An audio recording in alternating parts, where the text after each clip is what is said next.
কবরে দিয়ে দেয়। আমরা যারা হজ করি সত্যি কথা বলছি, আমরা কিন্তু নিজেরা নিজেকে মেরে ফেলি। মেরে ফেলার পরে ওই সময় নিজেই কাফন পরি, ওটা কিন্তু কাফনের কাপড়। এরপরে নিজেকে মেরে ফেলি, আল্লাহকে বলি যে আমি তো মরেই গেছি, বাকি যে হায়াতটা আমার আছে এটা আমার বোনাস হায়াত। এই জন্য এই আয়োজন করে যখন আপনি কাবা শরীফে প্রবেশ করেন তখন আপনাকে বলা লাগে লাব্বাইক, হে আল্লাহ আমি উপস্থিত হয়ে গেছি, তোমার যে হাজিরা খাতা আছে আমার নামটা লিখে নাও, আমি তোমার যে গোলাম এটা তুমি লিখে নাও যে আমি অন্য কারো গোলাম না। আল্লাহ বলেন দাঁড়া, তিনটা কথা স্পেশাল ভাবে তুই আমাকে বলবি এবং মেনে চলবি। ইন্নাল হামদা, তুই বল যে যত প্রশংসা এখন থেকে আমি করব সব তোমার জন্য। এই জন্য ইন্নার আগে ইন্না শব্দটা দেওয়ার পরে হাম দিয়েছেন, হাম দিলেও হয়ে যেত, না দিয়ে আবার আলিফ লাম লাগিয়েছে। আলিফ লাম চার প্রকার হয়, এখানে যেটা আছে এটা আলিফ লামে ইস্তেগরাকি। গর্বন শব্দের শাব্দিক অর্থ হচ্ছে ডুবন্ত। তার মানে আমি আল্লাহকে বোঝাতে চাচ্ছি গ্যারান্টি দিয়ে, হে আল্লাহ আমি কিন্তু একেবারে খুব দৃঢ়ভাবে বলছি যত প্রশংসা এখন থেকে আমি করতে পারি সব তোমার জন্য করব। আমার কথার অর্থ বুঝতেছে? এর চাইতে আর কিছু থাকে না। ইন্নাল হামদা এ কথা বলার পরে দুনিয়ায় আর কিচ্ছু থাকে না। দুই নম্বরে বলা হয় নেমাতা লাকা, শুধুমাত্র তোমার প্রশংসা না, তুমি আমাকে যে নিয়ামত দিয়েছ সব নিয়ামত আজকে থেকে তোমার জন্য ব্যয় হবে। আমি যে সুস্থ আছি এটা তোমার নিয়ামত। এটা কি বিজ্ঞান এখন এই মাথার উপরে গবেষণা চালিয়েছে, এর ভেতরে ৭০,০০০ এই যে রড তার যাই বলেন এগুলো দেওয়া আছে। সামনে ফ্রন্টাল লব পাবেন, এরপরে প্যারাইটাল লব, অক্সিপিটাল লব, মোটর কর্টেক্স, সেন্সরি কর্টেক্স, লব। আপনি এখানে কম্পিউটার ভিড়ান, শুধু মানুষের চামড়াটা আমি ফেলে দেব, দেখেন কত রক কত তার বের হয়। এক একটার সাথে ৭০,০০০ করে সংযোগ দেওয়া আছে।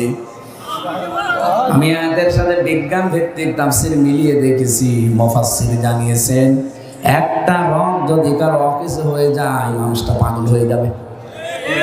আপনি যে মাস্তানি করে আপনাকে টাইট দেওয়ার জন্য, নমরুদকে তো টাইট দিতে তাও মশা লেগেছে, আপনার তো কিছুই লাগবে না কি? শুধু যদি একটা রক একটু অকেজ হয়ে যায় আপনি নিজের পায়খানা নিজে খাবেন।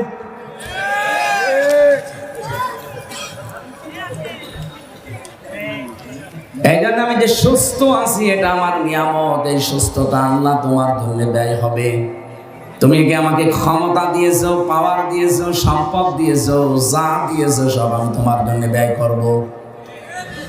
এই জন্য হযরত ইউসুফ আলাইহিস সালাম কিন্তু দায়িত্বটা চেয়ে নিয়েছিলেন। অনেক মানুষ বলে হুজুররা আবার এই লাইনে আসার দরকার কি? আরে ভাই, এই লাইনে যদি এই মানুষগুলো না আসে দেশ দুর্নীতি মুক্ত হবে না।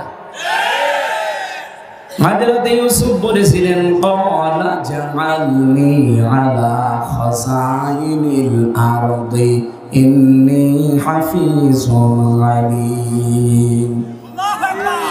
তিনি বলেছিলেন বাদশাহ আমাকে আপনি খাদ্য মন্ত্রণালয়ের দায়িত্বটা দেন, কোষাগারে আমি এটা সংরক্ষণ করতে পারবো। ধর্ম উপদেষ্টা ডক্টর আফামা খালিদ উনি কয়েকদিন আগে ঘোষণা দিয়েছেন বাংলাদেশ যদি সত্যিই ভেজাল মুক্ত খাবার উপহার দিতে চান তাহলে দেশে ইসলামপন্থী যারা আলেম যারা তাদেরকে ব্যবসায় নামা লাগবে। এদের যদি সত্যি রাজনৈতিক ভাবে আপনি দেউলিয়া করে না দিতে চান, যদি সমৃদ্ধ করতে চান, অবশ্যই আলেমদেরকে এই রাস্তায় আসা লাগবে। আর আমরা যারা আসি এই নিয়তে আসি, আমাদের আখের গোছানোর চিন্তা না। যদি চিন্তা থাকতো ওসি সাহেবের গ্রামের বাড়ি মোড়লগঞ্জ, ওখানে যিনি এমপি ছিলেন মুফতি আব্দুস সাত্তার, আমি আসার সময় স্যারের সাথে কথা বলছিলাম, এখনো পর্যন্ত তার বাড়ি মাটির বাড়ি, সে একজন এমপি।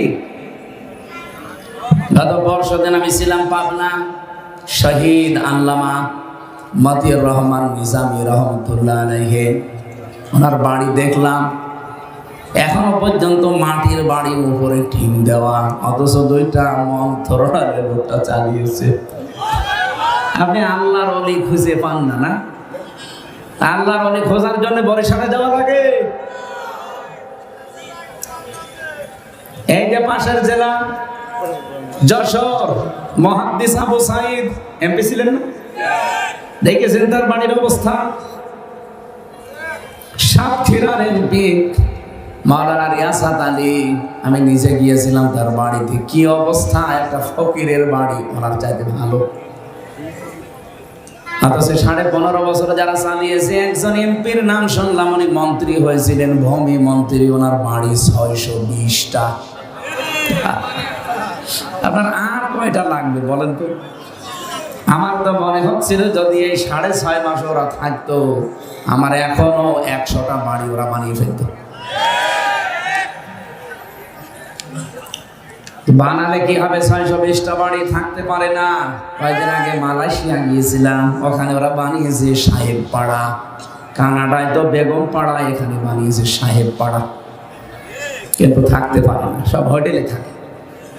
যে হোটেলে উঠি দেখি 2 শয়তান নিচে বসে বসে চা খাচ্ছে। কি গো হুজুর, আমরা আগেই বানিয়েছি। কেন সাহেব পাড়ায় থাকবেন না? ওখানে থেকে মায়ের খাবো। দেশের জনগণ এখানে আছে, পিটিয়ে ভর্তা বানাবে। কি করলেন? 600 বাড়িটা, একটা বাড়িতেও থাকতে পারেন না। ঢাকার বাড়িতেও থাকতে পারেন না, চট্টগ্রামের বাড়িতেও থাকতে পারলেন না, এমনকি গ্রামের বাড়ি বাঁশখালী, সেখানেও থাকতে পারলেন না।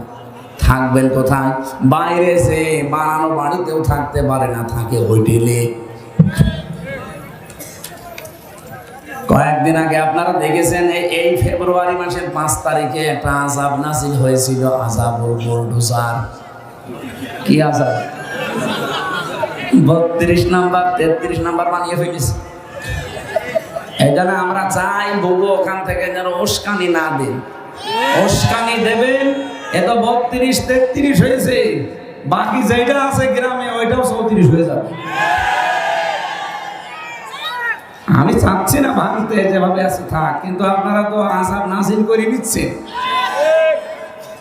আমি 2013 সাল মিলিয়েছিলাম, সাতক্ষীরা, চাঁপাইনবাবগঞ্জ আর চট্টগ্রাম, এই 3টা জেলাতে বুলডোজার দিয়ে কত মানুষের বাড়ি ঘর আপনি মাটির সাথে মিশিয়ে দিয়েছেন। আল্লাহ এমনি 32 নাম্বারে ভাবে বুলডোজার দিয়ে ভেঙে দিয়েছে, এমনি না। কে ভেঙেছে? না না, কোরআনে কারীম জানিয়েছে, ফাকুতিবা দাবিরুল কওমিল্লাযীনা যালামু। সূরা আনআম 7 নাম্বার পারা 12 নাম্বার পৃষ্ঠা 4 নাম্বার লাইনের 45 নাম্বার আয়াতের প্রথম অংশে আছে। এটা তাফসীরে ফিজিলাল কোরআনে পাবেন।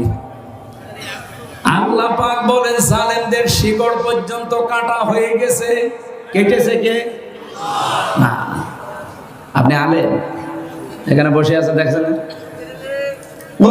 এটা মজহুল, এর ফাইল জানা নেই। কে করেছে আল্লাহ বলেন কেউ জানে না। এই জন্য সারা দেশে জালেমদের বাড়ি ঘর অফিস দেখেন, সব কিন্তু অধিকাংশ মাটির সাথে মিশে গেছে। মিশিয়েছে কে? কেউ জানে না। আমার কুষ্টিয়ার হানিফ সাহেবের বাড়ি যান, পায়খানার টয়লেটের এই যে প্যান পর্যন্ত খুলে নিয়ে চলে গেছে। ইটও নেই, এখন নিল কে? কেউ জানে না। এটা কেন করলেন আল্লাহ?